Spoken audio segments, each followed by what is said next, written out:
মধ্যপ্রাচ্যের যুদ্ধবিরতি কার্যকর থাকলেও দক্ষিণ লেবাননে বাস্তবতা এখনও ভয়াবহ।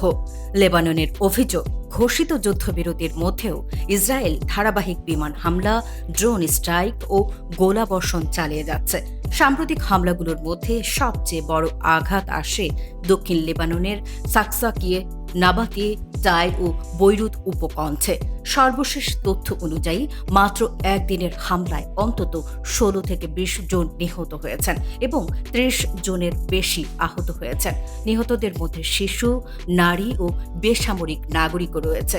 লেবাননের স্বাস্থ্য মন্ত্রণালয় বলছে, এপ্রিলে যুদ্ধবিরতির পর থেকে ইসরায়েলি হামলায় ৩৮০ জনের বেশি মানুষ নিহত হয়েছেন। আর মার্চ মাস থেকে চলমান সংঘাতে মোট নিহতের সংখ্যা ২৬০০ থেকে ২৭০০ ছাড়িয়েছে। আহত হয়েছেন ৮,০০০-এর বেশি মানুষ। কেন হামলা চলছে? ইসরায়েল দাবি করছে হিজবুল্লাহ ড্রোন ও রকেট হামলার জবাবেই তাদের অভিযান চলছে। অন্যদিকে লেবানন বলছে এটি যুদ্ধবিরতির সরাসরি লঙ্ঘন এবং আঞ্চলিক স্থিতিশীলতার জন্য বড় হুমকি।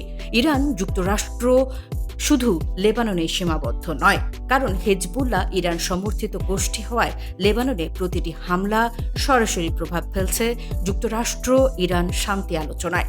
ইরানের ১৪ দফা শান্তি প্রস্তাবের অন্যতম শর্ত ছিল লেবানন সহ সব রণাঙ্গনে স্থায়ী যুদ্ধবিরতি। কিন্তু ইসরায়েলি হামলা অব্যাহত থাকলে তেহরান নতুন কোনো চুক্তি থেকে সরে যেতে পারে। আন্তর্জাতিক প্রতিক্রিয়া। জাতিসংঘ, ইউরোপীয় ইউনিয়ন ও আঞ্চলিক শক্তিগুলো কূটনৈতিক সমাধানের আহ্বান জানালেও মাঠ পর্যায়ে যুদ্ধবিরতি কার্যকর হচ্ছে না। বিশ্লেষণ, বর্তমান পরিস্থিতি দেখাচ্ছে লেবানন সীমান্ত এখন ইরান, যুক্তরাষ্ট্র, ইসরায়েল বৃহত্তর ভূরাজনৈতিক সংঘাতের নতুন কেন্দ্রবিন্দুতে পরিণত হচ্ছে। যদি হামলা অব্যাহত থাকে তবে পুরো মধ্যপ্রাচ্যে নতুন করে বড় যুদ্ধ ছড়িয়ে পড়ার আশঙ্কা উড়িয়ে দেওয়া যাচ্ছে না। অর্থাৎ যুদ্ধবিরতির ঘোষণা থাকলেও বাস্তবে এখনো বারুদের গন্ধে ভারী মধ্যপ্রাচ্য। আরও আপডেট পেতে সাবস্ক্রাইব করুন পালস নিউজ 360।